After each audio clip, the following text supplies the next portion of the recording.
వేదికను పురస్కరించుకొని సంక్రాంతి భోగి పండుగని సందర్భాన్ని పురస్కరించుకొని అమరావతి మన రాజధాని, ఆంధ్రప్రదేశ్ రాజధాని, ఇక్కడి నుంచి రాష్ట్ర మన ప్రజలందరికీ సంక్రాంతి శుభాకాంక్షలు. ఈ వేదిక పైన ఉన్న పెద్దలు,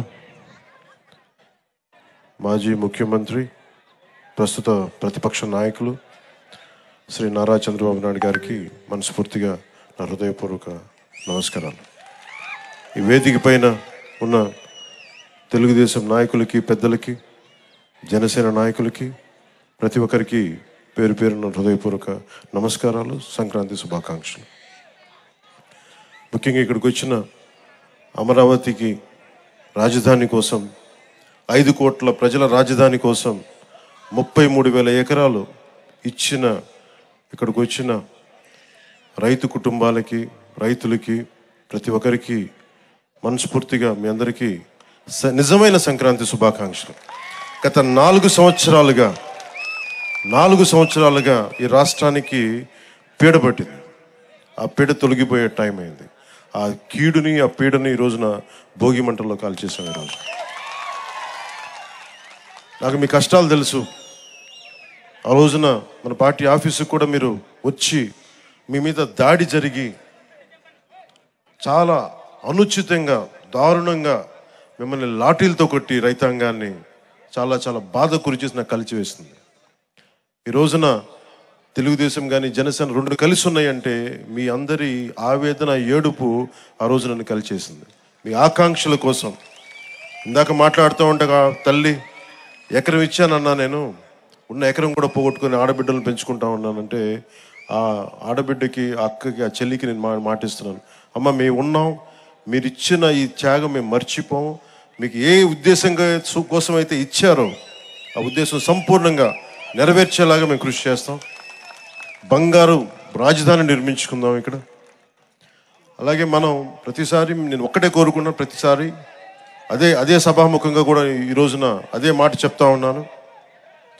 ప్రతిసారి మీరు జై అమరావతి అన్నప్పుడల్లా ఒకటి గుర్తుపెట్టుకొని, మీరు ఆంధ్ర కోసం, మీరు 5 కోట్ల మంది ప్రజల కోసం మీరు ఈ రోజున రాజధాని ఇచ్చారు. జై అమరావతితో పాటు జై ఆంధ్ర నినాదాన్ని కూడా మీరు తీసుకెళ్లాల్సింది. ఎందుకంటే మీరు అన్నప్పుడల్లా మీరు ప్రజలకు తెలుస్తూ ఉంటుంది మీరు చేసిన త్యాగాలు.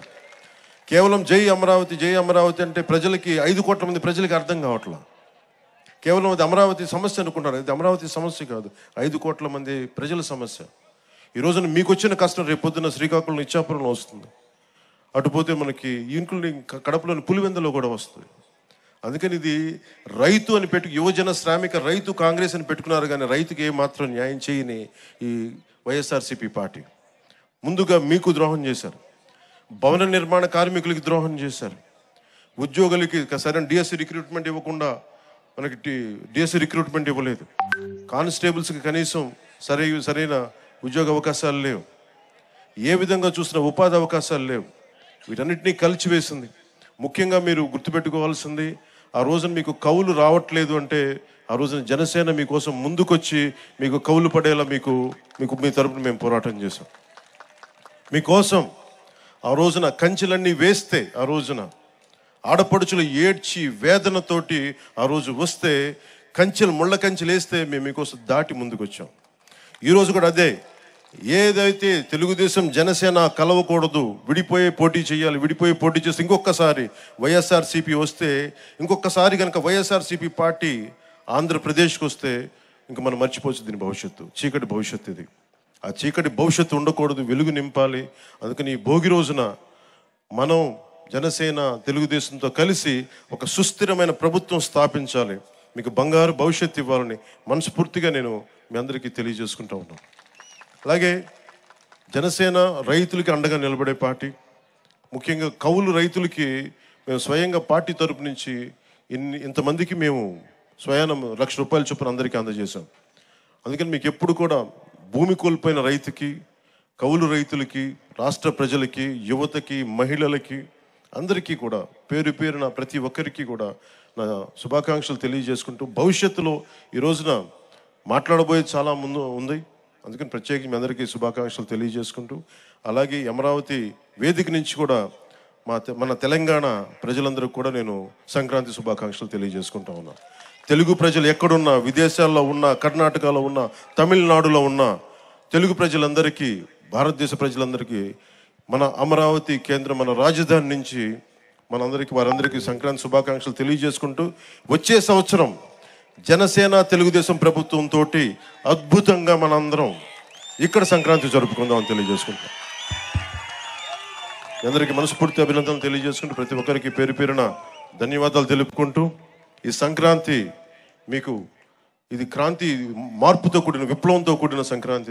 ఇది మీ అందరికీ వెలుగులు నింపాలని, కాంతితో పాటు క్రాంతి కూడా రావాలని మనస్ఫూర్తిగా కోరుకుంటూ సెలవు తీసుకున్నాను. జై ఆంధ్ర, జై భారత్, జై హింద్. ధన్యవాదాలు.